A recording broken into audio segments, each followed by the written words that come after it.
Hello అండి అందరికీ welcome to my channel Arya's recipes. ఈరోజు చాలా సింపుల్గా పప్పు బీరకాయ చేసుకుందాము. చాలా టేస్టీగా చాలా బాగుంటుంది. ఆలస్యం చేయకుండా మనం స్టార్ట్ చేసేద్దాము. ముందుగా ఒక బౌల్ తీసుకోవాలి. అందులో స్మాల్ గ్లాస్ తీసుకొని గ్లాసున్నర కందిపప్పు వేసుకోవాలి. నేను చూపిస్తున్నాను చూడండి, ఆ గ్లాస్ నర అయితే సరిపోతుంది. వేసుకున్న తర్వాత 2-3 సార్లు శుభ్రంగా వాష్ చేసుకోవాలి.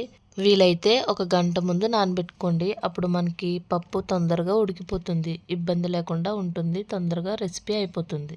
ప్రెషర్ కుక్కర్ తీసుకోవాలి. మనం కడిగి పెట్టుకున్నాం కదా కందిపప్పు, ప్రెషర్ కుక్కర్లో వేసేసుకోవాలి.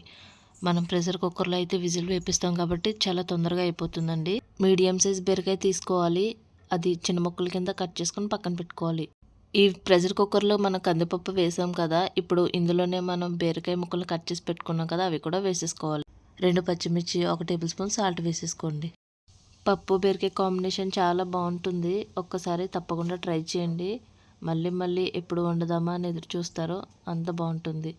తప్పకుండా ట్రై చేయండి.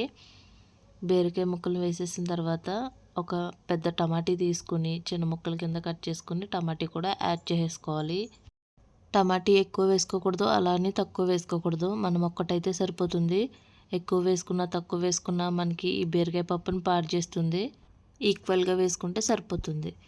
మనం ఇప్పుడు టమాటా చిన్న ముక్కల కింద కట్ చేసి వేసేసుకున్నాం కదా, మీడియం సైజ్ ఉల్లిపాయ తీసుకోండి. దాన్ని 2 బద్దల కింద కట్ చేసి వేసేసుకోవాలి, లేదంటే స్లైసెస్ కింద కట్ చేసి అయినా వేసుకోవచ్చు.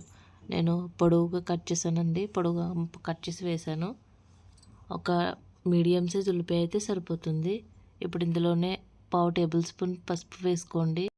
పప్పులోకి పసుపు ఎక్కువ పడుతుంది కదా, 1/2 టేబుల్ స్పూన్ అయితే వేసేసుకోవాలి. 1/2 టేబుల్ స్పూన్ వేసేసుకున్న తర్వాత ఇప్పుడు ఇందులోనే వాటర్ వేసేసుకోవాలి. మనం పప్పు గ్లాసున్నర కొలత చూపించాను కదా, సేమ్ గ్లాస్ తీసుకుని 2 గ్లాసుల వాటర్ అయితే వేసుకోవాలి. ఈ పప్పు మునగాలి. మనం 2 గ్లాస్ వేసేసరికి పప్పు మునగాలి. మునగకపోతే కనుక ఇంకొక 1/2 గ్లాస్ యాడ్ చేసుకోవాలి. ఇప్పుడు మనం కారం యాడ్ చేసుకోవాలి. 1/2 టేబుల్ స్పూన్ కారం సరిపోతుంది. 2 పచ్చిమిర్చి యాడ్ చేసాం కదా, పచ్చిమిర్చికి కారంకి సరిపోతుంది. మీరు కారం తినే వాళ్ళైతే కొంచెం కారం యాడ్ చేసుకోండి. ఒకసారి గ్లాస్ చూపిస్తున్నాను చూడండి, మీకు మళ్ళీ తెలుస్తుందో తెలియదు అని చెప్పి గ్లాస్ చూపిస్తున్నాను. ఈ గ్లాస్ సైజ్ వాటర్ తీసుకోవాలి. ఇప్పుడు మనం మూత పెట్టేసి విజిల్ వేయించాలి.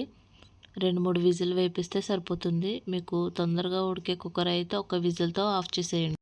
పప్పు బాగా మెత్తగా అవ్వకుండా బద్దలుగా ఉండాలంటే ఒక విజిల్తో ఆపేయండి. మొత్తం మిక్స్ అయిపోవాలి, పప్పు పేస్ట్లా అయిపోవాలంటే ఒక 2-3 విజిల్ వరకు వేయించండి. నాకు మరీ మెత్తగా మరీ బద్దల కింద ఉండకుండా నేను ఉంచుకుంటున్నాను. ఒక్క విజిల్‌న్నర వేపిస్తున్నాను. ఇదంతా రెడీ అయ్యేసరికి మీకు తెలుస్తుందండి. ఒకసారి వీడియోలో చూడండి. ఒక్కసారి ట్రై చేయండి. పప్పు బీరకాయ ఈ విధంగా ట్రై చేయండి, బాగుంటుంది. అస్సలు మిస్ అవ్వద్దండి. వీడియోని ఫుల్గా చూస్తే మీకు ప్రాసెస్ అంతా క్లియర్గా ఈజీగా అర్థమైపోతుంది. ఇప్పుడు మనం మూత పెట్టి 2 విజిల్లు వేయించాలి. 2 విజిల్ వేయించిన తర్వాత ఆ విజిల్ పైకి తీసేసి మనం మూత తీసి చూస్తే మనకి పప్పు రెడీ అవుతుంది. విజిల్ అంతా పోయిన తర్వాతనే జాగ్రత్తగా మూత తీసుకోవాలి. ఈ ప్రెషర్ కుక్కర్తో చాలా జాగ్రత్తగా హ్యాండిల్ చేయాలండి. చూడండి, మూత తీసి చూస్తే ఈ విధంగా అవుతుంది కదా. ఒక్కసారి మనం గరిటెతో బాగా తిప్పేసుకోవాలి. చూడండి, నాకు కొంచెం బద్దలు కింద ఉంది. ఇంకొంచెం వాటర్ ఉన్నాయి కదా, మళ్ళీ స్టవ్ ఆన్ చేసి మీడియం ఫ్లేమ్లో పెట్టి ఒక 5 నిమిషాలు ఇలాగ ఉడికించుకోవాలి. మనకి వాటర్ అంతే ఎగిరిపోయే వరకు కూడా ఉడికించుకోవాలి. 5 మినిట్స్ సరిపోతుందండి. ఉడికించుకున్న తర్వాత మనకి ఈ విధంగా అయితే ప్రిపేర్ అవుతుంది. చాలా చిక్కగా గ్రేవీగా థిక్గా అవుతుంది. ఈ కన్సిస్టెన్సీలోకి వచ్చినప్పుడు ఒకసారి గ్యాస్ ఆఫ్ చేసేసుకోండి. మనకి వాటర్ అంతా ఇంకిపోయింది. చాలా బాగుంది కదా చూడడానికి. తింటే ఇంకా అదిరిపోతుందండి, అంత బాగుంటుంది. ఇప్పుడు మనం తాలింపు వేసేసుకుందాము. తాలింపుకి కడాయి పెట్టుకోవాలి. అందులోనే కొంచెం మినపప్పు, కొంచెం శనగపప్పు యాడ్ చేసేసుకోవాలి. మనకి తాలింపు మెయిన్ కదా, ఏ పప్పులోకైనా సరే చాలా జాగ్రత్తగా తాలింపు పెట్టుకోవాలి. మాడిపోతే మళ్ళీ టేస్ట్ మారిపోతుంది.